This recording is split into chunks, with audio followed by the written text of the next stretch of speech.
Este é um mês especial para os cristãos, mês de meditarmos juntos em um dos grandes eventos que marcam e definem a nossa tradição religiosa, que é a Páscoa cristã, morte e ressurreição de Jesus Cristo. E por isso as nossas mensagens têm abordado esse tema que você acabou de ver nesse vídeo, diante do Cordeiro de Deus. E ao lidarmos com esse tema, eu não poderia deixar de refletir com os irmãos num texto muito central no livro de Apocalipse. Vamos ver o que o livro de Apocalipse diz sobre a Páscoa cristã. Abre sua Bíblia em Apocalipse, capítulo 5. Nós vamos ler todo o capítulo. O texto vai passar aqui na tela para você, mas se você tiver uma Bíblia com você, é importante que você abra, leia e volte aos versículos durante a nossa mensagem. Apocalipse, capítulo 5. A palavra do Senhor diz o seguinte: Vi na mão direita daquele que estava sentado no trono um livro escrito por dentro e por fora, de todo selado com 7 selos.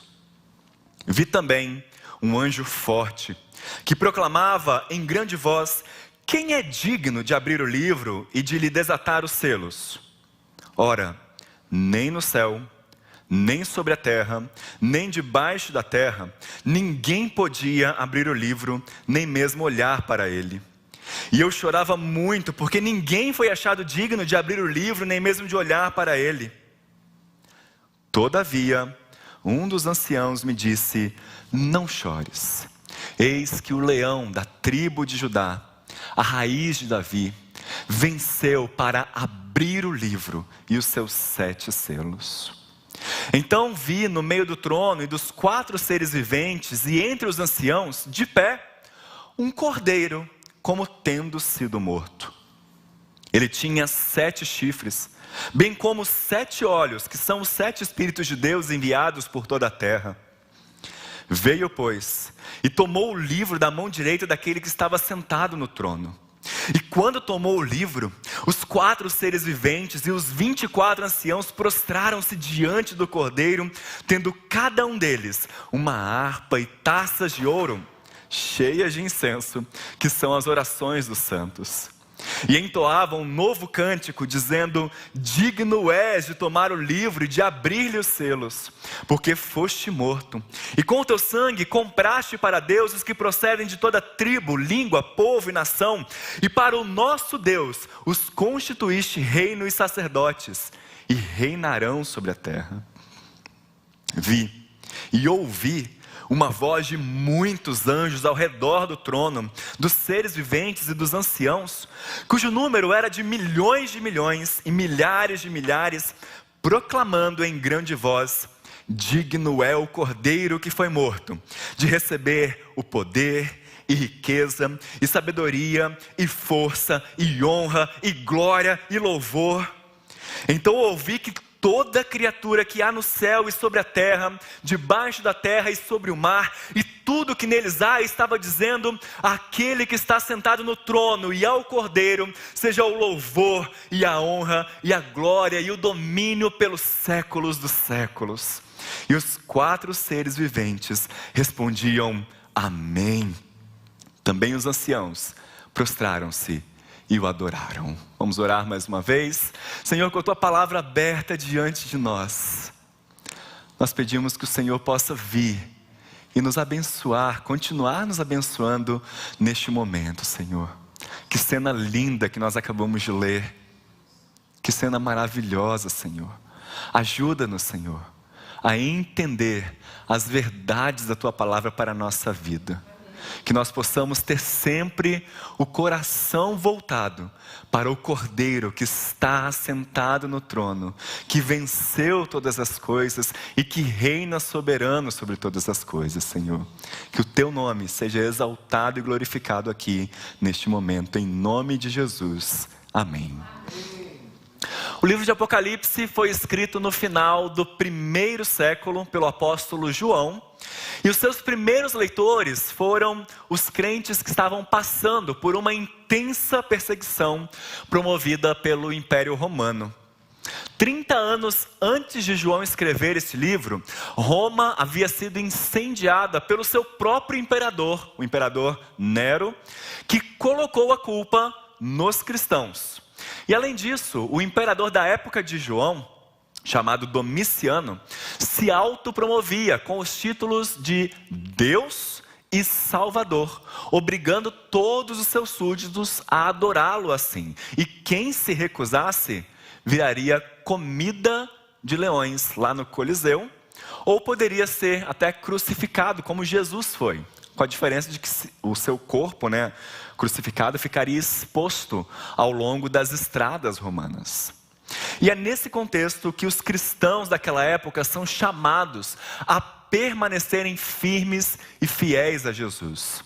E para consolá-los e lembrá-los de que os poderes desse mundo são passageiros, João, inspirado pelo Espírito Santo, escreve então esse misterioso livro cheio de símbolos, de cenas fantásticas, Para nós entendermos um pouco mais sobre o livro de Apocalipse, nós precisamos lembrar de algumas coisas. A primeira delas é que o Apocalipse não fala apenas das coisas que vão acontecer lá no futuro, perto da segunda vinda de Cristo. Em vários momentos, João descreve coisas que já aconteceram. De fato, o foco de João é descrever de maneira simbólica as coisas que acontecem entre a primeira e a segunda vinda de Cristo, entre o primeiro Natal e o juízo final. A segunda observação que a gente precisa levar aqui em consideração tem a ver com a maneira como o Apocalipse foi escrito, a sua estrutura. Esse livro pode ser dividido em 7 partes que estão interligadas. Mas apesar de nós lermos uma parte depois da outra, elas não descrevem coisas que acontecem uma após as outras. Na verdade, cada uma dessas 7 partes contam a mesma história, mas com detalhes diferentes, com uma visão diferente. Cada vez que a história é contada, há um foco diferente, um olhar diferente, elementos novos são revelados.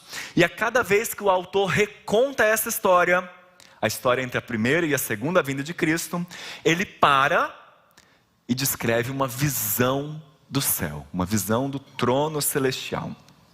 Então, se você voltar um pouco às páginas da sua Bíblia, você vai ver que a primeira vez em que João conta essa história está aí nos capítulos 1 a 3, com as 7 cartas, ou as cartas às 7 igrejas da Ásia, que são os primeiros leitores de Apocalipse, os primeiros ouvintes da carta de Apocalipse.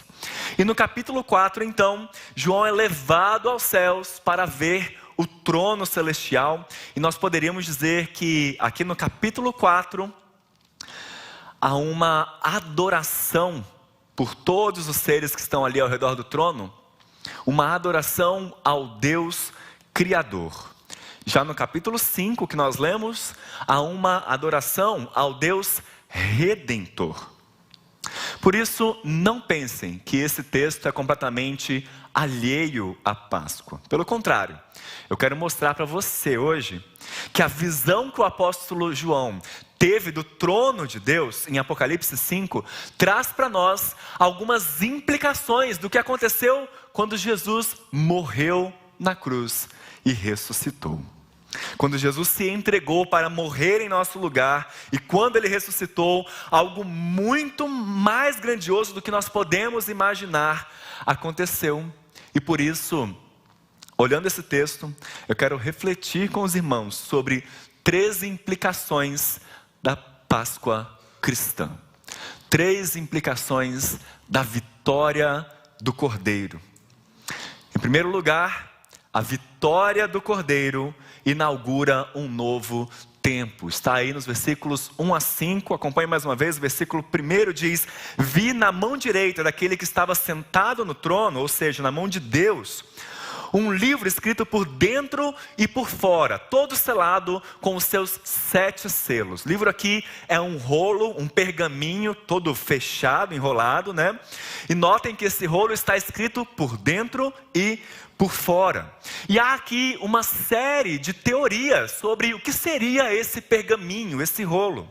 Alguns acreditam que esse pergaminho descreve a última vontade. Ele é como uma espécie de um testamento que Jesus deixou escrito para os seus apóstolos. Outros entendem que ele é, na verdade, aquele tão conhecido livro da vida, em que está escrito o nome de todos aqueles que Deus escolheu para salvar, de todos aqueles que foram redimidos por Cristo. O problema dessas duas teorias, dessas duas visões, é que quando o cordeiro pega e abre cada selo, o pergaminho revela não as bênçãos de Cristo, mas uma série de julgamentos de Deus sobre a terra. Por isso, uma terceira e melhor compreensão sobre o que seria esse pergaminho é a totalidade da vontade de Deus para a história, tanto no julgamento dos ímpios, quanto na redenção do seu povo. Esse pergaminho está escrito em ambos os lados, mostrando que ele contém toda a história do povo de Deus, da vontade de Deus. Em resumo, ele é o plano redentor de Deus, pelo qual ele pretende afirmar a sua soberania sobre o mundo e assim alcançar o propósito da criação. Mas assim que ele vê esse pergaminho na mão daquele que está sentado no trono, João percebe que há um problema ao redor desse livro. Não havia quem pudesse abrir aqueles lacres e ler o livro. Quando João então percebe que ninguém poderia abrir aquele rolo, ele começa a chorar. E não é um choro qualquer. Veja aí no verso 4, que ele diz que eu chorava muito.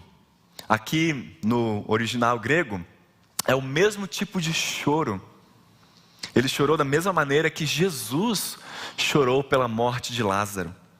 Ele chorou da mesma maneira que Pedro chorou arrependido na noite que Jesus foi traído, depois ele perceber que negou o seu mestre 3 vezes. Ele chorou da mesma maneira que os discípulos choraram após a morte de Jesus, antes de Maria Madalena vir dar a grande notícia de que o mestre havia ressuscitado. Mas o céu, meus irmãos, não é lugar de choro. E por isso, João logo vem ser consolado. Olha aí no verso 5, todavia, um dos anciãos, os anciãos aqui em Apocalipse representam a igreja do Antigo e do Novo Testamento, apontam para a igreja vitoriosa nos céus.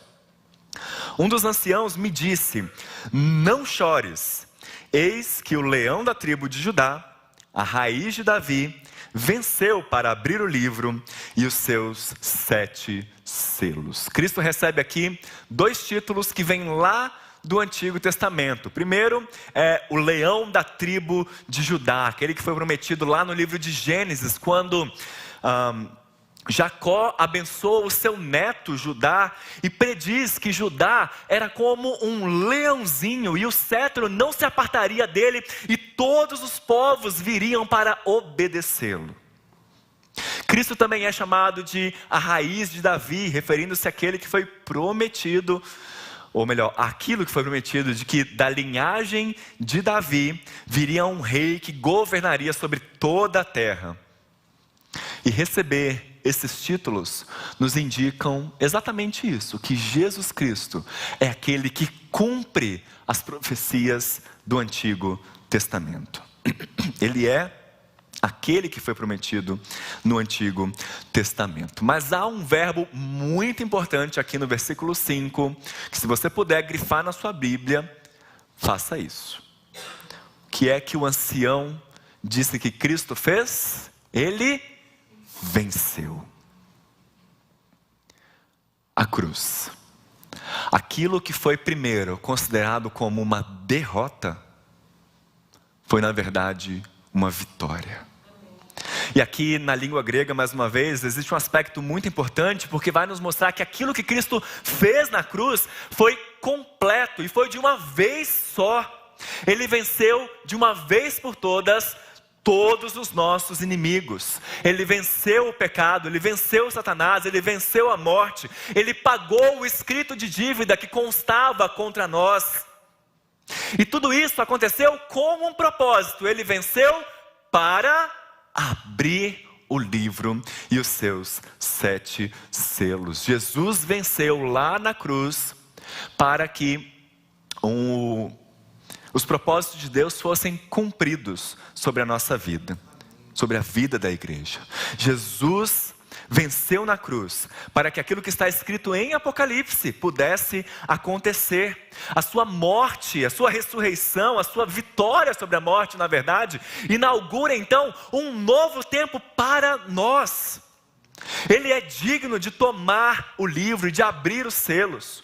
A cada selo aberto, você pode ler a partir do capítulo 6 de Apocalipse, acontecem eventos sobre o mundo que cumprem os propósitos divinos. Esses selos não vão acontecer lá no futuro, eles já estão acontecendo desde que Cristo venceu na cruz, desde o momento em que Cristo ressuscitou. Eles se referem a guerras, a fome, a doenças, a perseguição da igreja de Cristo, ao martírio de cristãos. Mas eles também se referem à vitória do Evangelho. O cavaleiro branco, o Evangelho se espalhando por toda a terra, saiu vencendo e para vencer. Eles se referem ao crescimento da igreja, ao consolo que Cristo nos traz, ao descanso que Ele dá aos nossos irmãos que já partiram. Então lembre-se, a Páscoa cristã, a vitória do Cordeiro, inaugura um novo tempo sobre a nossa vida. Em segundo lugar, a vitória do Cordeiro compra um povo para Deus. No verso 6, nós vemos que na verdade, o leão de Judá é um cordeiro. Então, vi no meio do trono e dos 4 seres viventes e entre os anciãos de pé, um cordeiro como tendo sido morto. Ele tinha 7 chifres, chifres aqui simbolizam força, simbolizam poder, né? Então ter 7 chifres significa que ele é o Todo-Poderoso, bem como 7 olhos, que são os 7 Espíritos de Deus enviados por toda a terra. Aqui é uma referência à onisciência de Deus, à onipresença do Espírito Santo. E então, quando João vê o cordeiro, note só o que aconteceu, verso 7, veio pois e tomou o livro da mão direita daquele que estava sentado no trono. Se o livro permanecesse ali fechado, os planos de Deus para a sua igreja e para o mundo não seriam iniciados ou não seriam concluídos. Portanto, o que está acontecendo nessa cena é Deus Pai passando para as mãos de Deus Filho, para as mãos de Cristo, o governo de todas as coisas. Você se lembra o que Cristo disse aos seus discípulos após ressuscitar? Toda a autoridade me foi dada nos céus e na terra. É exatamente isso que João está vendo aqui, a autoridade sendo passada para Cristo. Tanto que aqui o verbo tomou também indica uma ação que tem consequências duradouras. Ele tomou e continua segurando. A autoridade, o domínio sobre todas as coisas foi dado a Jesus e Ele continua reinando soberano sobre todas as coisas. E é por isso que João continua aí no versículo 8, dizendo o seguinte: e quando tomou o livro, os 4 seres viventes e os 24 anciãos prostraram-se diante do Cordeiro, tendo cada um deles uma harpa e taças de ouro cheias de incenso, que são as orações dos santos. E entoavam um novo cântico, dizendo: digno és de tomar o livro e de abrir-lhe os selos, porque foste morto, e com teu sangue compraste para Deus os que procedem de toda tribo, língua, povo e nação. E para o nosso Deus os constituíste reino e sacerdotes, e reinarão sobre a terra. A salvação aqui está descrita em termos comerciais. O Cordeiro comprou com seu sangue. E embora no primeiro momento essa palavra, essa expressão possa nos parecer um pouco estranho, né? Falar que Jesus nos comprou, ela é uma expressão que se refere a pagar uma certa quantia, um certo valor, para a liberdade de um escravo. Isso é redimir. Cristo comprou um povo para Deus, de modo que esse povo se tornou propriedade de Deus, livres da escravidão, livres da morte do pecado, livres do mal e do sofrimento. Cristo não morreu na cruz para nos comprar coisas materiais. Cristo não morreu na cruz para me dar um carro novo. Ele não morreu na cruz para me fazer rico. Ele morreu na cruz para nos comprar, nos libertar. E isso deve fazer com que nós rendamos a Ele toda a glória, todo o louvor. Esse povo comprado por Cristo é constituído de pessoas de toda a terra. Em todos os cantos, pessoas foram compradas. Homens, mulheres, crianças, adolescentes, adultos, idosos, ricos, pobres, brancos, negros, brasileiros, argentinos, americanos, árabes, africanos, asiáticos, europeus. A vitória do Cordeiro, irmãos, inaugura um novo tempo e compra para Deus um povo eleito. E aqui nós já podemos fazer uma aplicação muito importante, voltada para aqueles que têm dúvidas a respeito da sua salvação. Aqueles que não se sentem seguros a respeito de como Deus os vê. Aqueles que passam por momentos em que não têm certeza se pertencem a Deus. Esse texto nos traz um grande conforto, porque ele nos dá duas coisas: garantia e graça. Garantia porque, observe aí, os verbos estão todos num passado realizado. O leão venceu. O cordeiro tomou o livro e abriu. Ele foi morto e com seu sangue ele nos comprou. Existe um elemento de segurança, de assertividade, de certeza. Isso não foi uma situação hipotética que João simplesmente imaginou, não foi uma simples visão que ele teve do trono e do cordeiro. Isso foi algo que aconteceu de maneira efetiva na terra. Jesus Cristo morreu na cruz, pagou o preço dos nossos pecados para nos conduzir a Deus e ressuscitou ao terceiro dia, mostrando que Ele tem o domínio sobre a morte e sobre a nossa vida também. Com isso Ele completou a sua obra, Ele nos comprou, Ele nos transportou do império das trevas para o seu reino de luz, o seu reino de amor, e Ele nos garante que nós somos dele. É por isso que Ele pôde dizer na cruz: está consumado. Em segundo lugar, esse texto também nos transmite graça. Vejam que nada aqui nessa cena depende de nós. Tudo já foi realizado pelo leão da tribo de Judá, pela raiz de Davi, pelo Cordeiro. Ele venceu. Ele nos comprou com seu sangue. Ele nos tornou reino e sacerdotes. A obra da nossa salvação foi completamente operada por Jesus Cristo. E glória a Deus, porque foi operada por Jesus Cristo. Porque se dependesse de mim, se dependesse de você, creia, não seria possível. E por que é importante nós enfatizarmos isso, meus irmãos?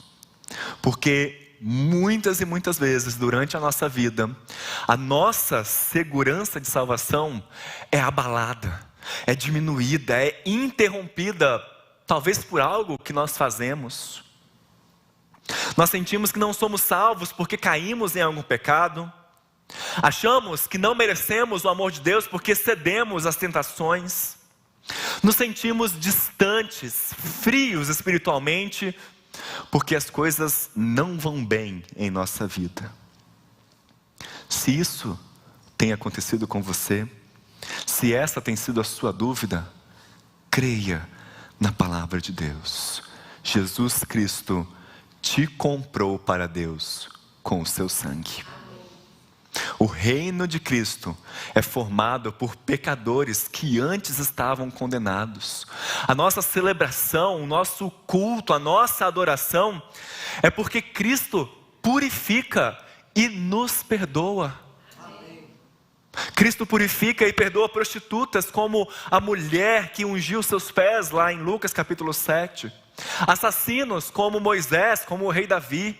Perseguidores arrogantes como o apóstolo Paulo.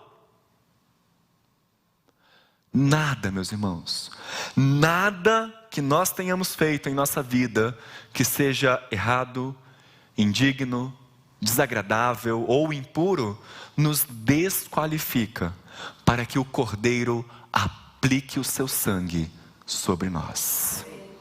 Não depende de nós, não depende das nossas circunstâncias, não depende do que nós sentimos, não depende da nossa certeza, não depende da culpa que carregamos, depende de alguém que morreu na cruz e ressuscitou, Jesus Cristo. Ele nos ampara, Ele nos sustenta para nós não cairmos no desespero absoluto. A sua obra na cruz, a sua ressurreição são a garantia de que Ele nos comprou, Ele nos ama e nós pertencemos a Deus. Nós somos o seu povo, somos os seus sacerdotes e reinaremos sobre a terra. Restaure e leve, carregue no seu coração essa verdade, essa certeza tão preciosa da palavra de Deus para nós. Você pertence a Jesus Cristo. E se você pertence a Jesus Cristo, nada pode tirá-lo das suas mãos. Por fim, a vitória do Cordeiro resulta em louvor a Deus. Depois de reconhecer os benefícios da morte de Jesus sobre o seu povo, um novo culto é iniciado nos céus a partir do versículo 11. Todas as coisas, todas as pessoas, toda a criação louvam então o Cordeiro e aquele que está sentado no trono. Olha aí o versículo 11. Vi e ouvi uma voz de muitos anjos ao redor do trono, dos seres viventes e dos anciãos, cujo número era de milhões e milhões e milhares de milhares, proclamando em grande voz: digno é o Cordeiro que foi morto de receber 7 coisas. Observe aí: o poder, e riqueza, e sabedoria, e força, e honra, e glória, e louvor. Então ouvi que toda criatura que há no céu e sobre a terra, debaixo da terra e sobre o mar, e tudo que neles há, estava dizendo: aquele que está sentado no trono e ao Cordeiro seja o louvor, e a honra, e a glória, e o domínio pelos séculos dos séculos. E os 4 seres viventes respondiam: amém. E também os anciãos prostraram-se e o adoraram. Pela 3ª vez, o nosso texto cita que há um Cordeiro que foi morto. Enfatizando então que essa passagem está completamente relacionada à Páscoa cristã, à morte de Jesus na cruz e à sua ressurreição. Mas notem que o louvor não vai para aqueles que são os novos sacerdotes de Deus. Não vai para as igrejas que celebram a Páscoa. Não vai para aqueles que creem em Jesus. O louvor é direcionado para o Cordeiro e para aquele que se assenta no trono. Porque quem realizou a obra de salvação foi Ele. Quem reina sobre todas as coisas é Ele. A adoração dos anjos, então, é uma resposta à morte de Jesus na cruz. Mais uma vez, o que antes parecia uma derrota se revelou uma vitória. Richard Phillips, um pastor americano, escreve o seguinte sobre esse louvor celestial: a cruz era vista como fraqueza, mas na verdade era poder. A cruz exibia pobreza, mas ganhava verdadeiras riquezas. A cruz era loucura para o mundo, mas sabedoria de Deus. A cruz representou vergonha, mas ganhou a mais alta honra para Cristo. A cruz era um lugar de profunda desgraça, mas revelava a própria glória da graça de Deus. E a cruz representou a maldição do pecado, mas alcançou a bênção eterna para aqueles por quem Jesus morreu. E por isso só resta aos céus e à terra proclamarem que digno é o Cordeiro. Ele reina. Entender que quem reina é o Senhor Jesus faz com que nós nos revistamos de fé e de esperança, porque a nossa vida não está solta no ar, mas está nas mãos daquele que governa todas as coisas, do Cordeiro que foi morto, mas ressuscitou. Quando nós vemos então Jesus pegando o pergaminho, nós temos a certeza de que Ele nos ama tanto, a ponto de morrer por nossos pecados. A nossa vida, não importa pelo que passamos, tribulações, lutas, sempre estará guardada debaixo do poder e debaixo da proteção do Senhor. O capítulo 6 de Apocalipse, como eu disse, fala sobre os selos que o próprio Cordeiro vai abrindo naquele rolo. Eles anunciam e promovem uma série de eventos e pragas no mundo caído. Mas assim como o sangue do Cordeiro Pascal, lá no Antigo Testamento, livrou o povo da última praga do Egito, o sangue de Jesus é o que protege o seu povo durante o juízo de Deus sobre a humanidade. Jesus é o Cordeiro, aquele que nos protege de todos os nossos inimigos, em todas as situações. Apocalipse 5, meus irmãos, aponta para a obra de Cristo na cruz, para aquilo que nós estamos comemorando neste mês, morte e ressurreição de Jesus. E creiam, nós o louvamos porque a morte não o venceu, pelo contrário, Ele está entronizado e Ele nos redimiu pelo seu sangue. Na cruz, Jesus inaugurou um novo tempo para nós, para a nossa vida, para a sua igreja. Na cruz, Jesus nos redimiu pelo seu sangue. Na cruz, Ele comprou para Deus um povo com o objetivo de render a Deus toda a honra, toda a glória e todo o louvor. O Criador entregou ao Redentor toda a autoridade no céu e na terra. E aqueles que o seguem jamais passarão despercebidos do seu amor e do seu cuidado. Que essa seja a sua certeza durante toda a sua vida. Amém? Deus te abençoe.